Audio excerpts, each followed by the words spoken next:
নিজেকে ভালোবাসতে জানতে হয়।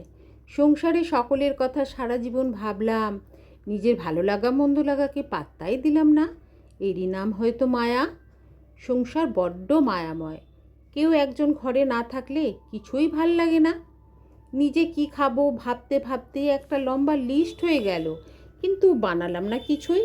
কর্তা একটু বাইরে গেছে বিশেষ কাজে, মেয়েও সেই সুদূরে, কিন্তু আমার জন্য কর্তা সব কেনাকাটা করে রেখে গেছে।